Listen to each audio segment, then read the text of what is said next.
Sir నమస్కారం sir. నమస్తే sir ప్రముఖ యూట్యూబర్ హర్ష సాయి పైన అత్యాచార కేసు నమోదవడం మనం చూసాం సార్. అది మొన్నే జానీ మాస్టర్ కూడా ఇటువంటి కేసులో ఇరుక్కోవడం, అది నడుస్తూ ఉండగానే మళ్ళీ ఇది తెరపైకి రావడం, సో ఇదంతా కూడా ఇప్పుడు న్యూస్లో స్ప్రెడ్ అయిపోవడం, వైరల్ అయిపోవడం చూస్తూ ఉన్నాం. మరి ఏంటి గోల?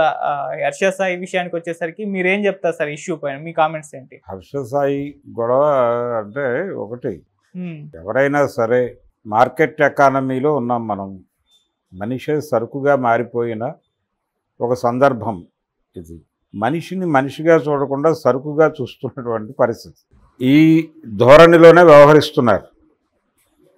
మీకిది మాకది అనే మాట ఎందుకు వస్తోంది అంటే, నీకు నేను ఈ ఫేవర్ చేశాను కాబట్టి నువ్వు నాకు ఈ ఫేవర్ చెయ్యి అని ఎలా అడగగలుగుతున్నారు ఓపెన్గా? ఇది ఒకప్పుడు ఎలా జరిగేది ఇండస్ట్రీలో? ఇది ఈరోజు కొత్తగా వచ్చింది కాదు, మార్కెట్ ఎకానమీ వచ్చాక వచ్చింది కాదు. మార్కెట్ ఎకానమీ లేని రోజుల్లో కూడా నడిచింది. ఏం నడిచింది అంటే, నీకు అవకాశం కావాలంటే అనే బుల్డోజ్ చేయటం అనేది జరిగింది. వశపరుచుకోవటం అనేది ఎప్పుడూ ఉంది. అయితే ఇప్పుడు జరుగుతోంది ఏంటంటే, వీళ్ళు యాక్టివ్గానే ఉన్నారు, వాళ్ళు యాక్టివ్గానే ఉన్నారు. అవకాశం ప్రధానము తప్ప మిగిలిన విషయాలు కాదు. కెరియర్ గెలుచుకోవడానికి ఏం చేసినా తప్పు లేదు అనేటువంటి ఒక మార్కెట్ వేదం, పరుగు పందెం వ్యవస్థలో ఉన్నాం మనం. మార్కెట్ ఎకానమీ అంటేనే పరుగు పందెం వ్యవస్థ. నువ్వు ఎలా వెళ్ళావు అన్నది కాదు ముఖ్యం, సక్సెస్ అయ్యావా లేదా అన్నది మాత్రమే ముఖ్యం అనేది వేదం. మార్కెట్ వేదంలో మొదటి వాక్యం అది. సో మీరు రోడ్డు మీద వెడుతుంటే, గతంలో ఎలా ఉండేదంటే, ఒక వెహికల్ వేగంగా పెడుతుంటే పక్కవాడు కొంచెం స్లో చేసి పక్కకి ఆగేవాడు, ఒక్కొక్కసారి ఆపేసేవాడు వాళ్ళకి దారిచ్చి. ఒక అండర్స్టాండింగ్తో నడిచేది వ్యవస్థ. ఇప్పుడు అలా ఉండదు, అలా లేదు. మీరు రోడ్డు మీద వెహికల్తో ట్రావెల్ చేస్తున్నప్పుడు ఎవరి కోసము ఆగరు. యూటర్న్ దగ్గర యూటర్న్ చేసుకునేటువంటి వాహనాల కోసం అటునుంచి వచ్చే వాహనాలు వెసులుబాటు ఇవ్వవు. నువ్వు వెసులుబాటు చూసుకుని వెళ్ళాలి, నీ బాధ్యత అది. మేము నీకోసం ఆగం, ఎవరు దేనికోసం ఆగదు. మేము యూటర్న్ తీసుకునేటప్పుడు కూడా మేము నీ దయాదాక్షిణ్యాల కోసం వెంపర్లాడడం. నీ పద్ధతిలో నువ్వు వెళ్ళిపో, మేము మా పద్ధతిలో మేము నీతో కాంపీట్ చేస్తాం. ఇదే వేదం. మనిషి సైకాలజీ కూడా ఇలా మారిపోయింది. ఈ మారిపోయిన సందర్భంలో కెరియర్ ప్రధానం అయిపోయి ఇప్పుడు ఆరోపణలు ఎలా వస్తున్నాయి? ఈ సెక్షువల్ హెరాస్మెంట్కి సంబంధించి జరుగుతున్నటువంటి చర్చల్లో చాలామంది జ్ఞానులు ఏం మాట్లాడుతున్నారు? అమ్మాయిలు ఎలా ఉన్నారండి, వాళ్ళే ఇలాంటివి ప్రమోట్ చేస్తున్నారు, ప్రవోక్ చేస్తున్నారు, అసలు టార్గెట్ చేస్తున్నారు. ఈవెన్ జానీ మాస్టర్ కేసులో కూడా ఆవిడ ఎస్టాబ్లిష్ చేయదలుచుకుంది అదే కదా, సుమలత గారు. వాళ్ళు కెరియర్ కోసం ఏం చేయడానికైనా సిద్ధపడి వచ్చారు. వాళ్ళ మదర్ అమ్మాయిని రెగ్యులర్గా బ్రెయిన్ వాష్ చేసి పంపించేది. నువ్వెవరో ఒక ఇద్దరిని సినిమా పెద్దల్ని వశీకరించుకుని వశపరుచుకుని తద్వారా నువ్వు పెద్ద హీరోయిన్ అయిపోవు అని వాళ్ళ మదర్ రోజు ఆవిడని పుష్ చేసి పంపించేది. అందులో భాగంగానే మేము ఆ వల్ల పడ్డామనేది ఎస్టాబ్లిష్ చేయదలుచుకుంది ఆవిడ మాట్లాడింది ఆవిడ ఇంటర్వ్యూల్లో. సో ఆడపిల్లల్ని టార్గెట్ చేయటం అనే ప్రోగ్రాం ఇలా నడుస్తుంది. ఒకవైపు నైతిక కోణంలో, నైతిక ధార్మిక కోణంలో ఇదొక ప్రోగ్రాం ఉంది. అంటే ప్రస్తుతం ఆడపిల్లలు యాక్టివ్గా ఉన్నారు, చూజీగా ఉన్నారు, అవకాశాల కోసం పరుగులు పెడుతున్నారు, ఏం చేయడానికన్నా సిద్ధపడుతున్నారు. ఓకే, ఈ ఏం చేయడానికన్నా సిద్ధపడుతున్నారు అనే దగ్గర ఏం చేసినా భరిస్తారు అనేది కాదు కదా సెన్సు. ఆ ఏం చేసినా భరిస్తారు అన్నప్పుడు అని ఓవర్ యాక్షన్ చేసినప్పుడు వాళ్ళు రియాక్ట్ అయ్యే ప్రమాదాలు ఉంటాయి. అలా రియాక్ట్ అయిన కేసులో ఇవన్నీ. జానీ మాస్టర్ కేసును, ఈ హర్ష సాయి కావచ్చు, 100 వస్తాయి ఇలాంటివి. అంటే ఇది ఎలా జడ్జిమెంట్లు ఇస్తున్నారు జనాలు బయట? ఆ అమ్మాయి ఏది జానీ మాస్టర్ కేసులో ఇంతకాలం భరించి ఇప్పుడు ఎందుకు వెళ్ళింది కోర్టుకి అంటే, దీని వెనకాల ఎవరైనా ఉన్నారా అంటే, ఆ అమ్మాయికి మానసికంగా స్థైర్యము ధైర్యము ఇప్పుడు చిక్కుండొచ్చు, లేదు సర్దుకుపోతూ వెళుతున్నటువంటి పరిస్థితుల్లో ఇక సర్దుకు పోలేని జంక్షన్కి వచ్చి ఉండొచ్చు. ఆ జంక్షన్ దగ్గర రిఫ్ట్ వచ్చేసి బయటకు వచ్చేసి పూర్తి స్థాయిలో అటాక్ చేద్దామని ప్రయత్నం చేసి ఉండొచ్చు. తప్పేం లేదు కదా. ఎప్పుడు బరస్ట్ అయింది అనేది వేరే విషయం. ఆ అమ్మాయి ఏం చేసింది? బరస్ట్ అయ్యి వెళ్ళి కేసు పెట్టింది. అంతకు మించి మనుషుల్ని పెట్టి అతన్ని చంపించే ప్రయత్నం చేయలేదు కదా. వెళ్ళి కేసు పెట్టింది గౌరవప్రదంగా. కోర్టు జరుపుతుంది కదా, విచారణ దర్యాప్తు జరుగుతుంది కదా. అది ఇప్పుడు జరుగుతుందా, 5 ఏళ్లకు తేలుతుందా అనేది వేరే విషయం. 10 ఏళ్లకు కూడా తేలొచ్చు. జగన్మోహన్ రెడ్డి గారి మీద కేసులు 15 ఏళ్ల నుంచి అతిగతి లేవు. కాబట్టి ఈ కేసు ఎప్పుడు తేలుతుందో గ్యారంటీ లేదు. తేలిన రోజున ఒకవేళ ఈ అమ్మాయి బాధ్యత కేసు పెట్టడంతో అయిపోలే. ప్రాసిక్యూషన్కి కావాల్సిన సాక్ష్యాధారాలన్నీ ఇవ్వాల్సిన బాధ్యత ఈ అమ్మాయిదే. అలాగే డిఫెన్స్ లాయర్ని పెట్టుకోవడంతో ఆయన బాధ్యత తీరిపోలే జానీ మాస్టర్ది. తన ఆర్గ్యుమెంట్ని బలపరిచేటువంటి సాక్ష్యాధారాలు డిఫెన్స్ లాయర్కి ప్రొవైడ్ చేయాల్సిన బాధ్యత అతందే. ఈ సాక్ష్యాధారాలన్నీ కోర్టు ముందు పెడితే వీటిలో మెరిట్స్ చూసి ఓ జడ్జిమెంట్ ఇస్తాడు ఆయన, జడ్జి గారు. ఆ జడ్జిమెంట్ ఒకవేళ అతనికి అనుకూలంగా ఉంటే, జానీ మాస్టర్కి అనుకూలంగా ఉంటే ఆయన ఇమ్మీడియట్గా రివర్స్ కేసు వేయొచ్చు వీళ్ళ మీద, ఈ అమ్మాయి మీద. డిఫెమేషన్ వేయొచ్చు, 100 కోట్లకో 1000 కోట్లకో వేసుకోవచ్చు.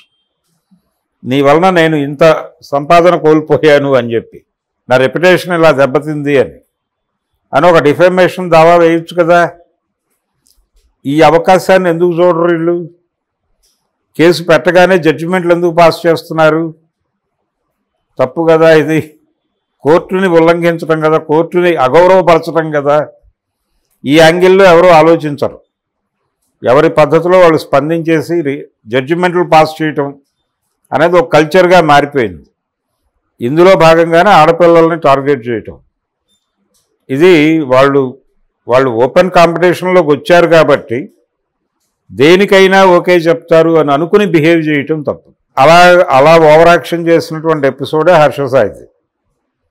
డెఫినెట్గా అంటే ఇప్పుడు అమ్మాయి బరస్ట్ అయిన విషయము, తను కంప్లైంట్ చేసిన విషయంలో వాస్తవం లేదు అని అనుకోవాల్సిన అవసరం లేదు. ఎక్స్‌ప్లాయిటేషన్ అనేది జరుగుతోంది. అంటే అవకాశాన్ని వినియోగించుకోవటంగా మారుతున్నారు వాళ్ళు. ఇలా అవకాశాలని వినియోగించుకునే కార్యక్రమంలో భాగంగానే ఆ అమ్మాయి అంటే తను ఆ సినిమా ప్రమోషను, దాని తాలూకా హక్కులు నాకు ఇచ్చేయాలి, ఈ రకమైనటువంటి రకరకాల వేధింపులకి పాల్పడి ఉండొచ్చు. అంటే దొరికిన అవకాశాన్ని వినియోగించుకొని వాడు మార్కెట్ ఎకానమీ ప్రకారం ద్రోహిగా మిగిలిపోతాడు, లూజర్గా మిగిలిపోతాడు అని అభిప్రాయంతో ఓవర్ యాక్షన్ చేసి ఉండొచ్చు. చేస్తున్నారు, చాలామంది చేస్తున్నారు. కనిపించని చాలా దారుణాలు జరుగుతున్నాయి. బయటకు తెర మీదకు వస్తున్నవి చాలా తక్కువ, తెర వెనుక చాలా జరుగుతున్నాయి, చాలా అఘాయిత్యాలు జరుగుతున్నాయి. చాలామంది జీవితాలని నలిపి నాశనం చేస్తున్నారు. కాబట్టి హర్షసాయి ఇష్యూ పెద్ద ఆశ్చర్యపోవలసిందేం కాదు. డెఫినెట్గా ఇలాంటి వాళ్ళని, అంటే నా అభిప్రాయం అయితే ఈ సెక్షువల్ హెరాస్మెంట్స్ అనేది ప్రతి చోట జరుగుతోంది. ఇది సినిమా ఇండస్ట్రీలోనూ, లేకపోతే మీడియా ఇండస్ట్రీలోనూ, లేకపోతే ఐటీ ఇండస్ట్రీకో పరిమితమైంది కాదు. ఇది ప్రతి చోట ఉంది. ఈ ప్రతి చోట ఉంది కాబట్టి ఇప్పుడు ఫ్యామిలీ కోర్టులు ఎలాగైతే స్పెషల్గా పెట్టారో అదే పద్ధతిలో వర్క్ ప్లేస్లో సెక్షువల్ హెరాస్మెంట్స్ కేసులు మాత్రమే టేకప్ చేసేటువంటి ఒక వ్యవస్థ ప్రతి ఊళ్ళోనూ కనీసం ఒక కోర్టు ఉండాలి. ముఖ్యంగా కాస్మోపాలిటన్ లేకపోతే మెట్రోపాలిటన్ సిటీస్లో అయినా ఉండాలి. ఉంటే ఏమవుతుందంటే, దీనికి చట్టం వచ్చిందే ఈ మధ్య 2013లో ఎప్పుడో వచ్చింది అది. కాబట్టి చట్టం తీసుకొస్తే పని అయిపోదు, దాన్ని అమలు చేయటానికి ఇప్పుడు ప్రతి 10 మంది ఉద్యోగులు ఉన్నటువంటి ప్రతి ఆఫీస్లోనూ ఒక కమిటీ ఉండవలను అని కూడా ఉంది దానిలో, చట్టంలో. ఎన్ని ఆఫీసుల్లో ఉంది కమిటీలు? ఎవరా కమిటీలో ఉంటున్నారు? ఎవరికి చెప్పుకోవాలి వెళ్ళి? సినిమా ఇండస్ట్రీ వాళ్ళు ఈ మధ్య దాకా ఇప్పటికే మాట్లాడుతున్నారు. రెడ్ బాక్స్లో మీరు కంప్లైంట్ పడేయండి, మేము చూసుకుంటాం, వాళ్ళ తాట తీసేస్తామని. ఏమీ తీయరు. సమన్ చేసే పవర్ లేదు వాళ్ళకి. సమన్ చేస్తే రావాలి అని ఉంది, కానీ సమన్ చేస్తే రాకపోతే తీసుకొచ్చి నించోబెట్టే మెకానిజం లేదు. అందుకని ఒక స్పెషల్ కోర్టు కావాలి. స్పెషల్ కోర్టులో ఈ రెడ్ బాక్స్లో పడిన పిటిషన్ ఇమ్మీడియట్గా అక్కడికి ఫార్వర్డ్ చేసి ఇది మాకు వచ్చినటువంటి కంప్లైంట్, దీని మీద చర్యలు తీసుకోమని వీళ్ళు ఒక కవరింగ్ లెటర్ రాస్తే దాని మీద ఆ కంప్లైంట్లో ఎవరి పేరైతే మెన్షన్ చేశారో ఫిర్యాదుదారు వాళ్ళని ఇమ్మీడియట్గా సమన్ చేసి అరెస్ట్ చేసి తీసుకొచ్చి బోన్లో నిలబెట్టేటువంటి మెకానిజం కోర్టుకు ఉంటుంది. సో ఆ మెకానిజం ఉన్నటువంటి స్పెషల్ కోర్టులు వస్తే తప్ప ఈ గోల తగ్గదు.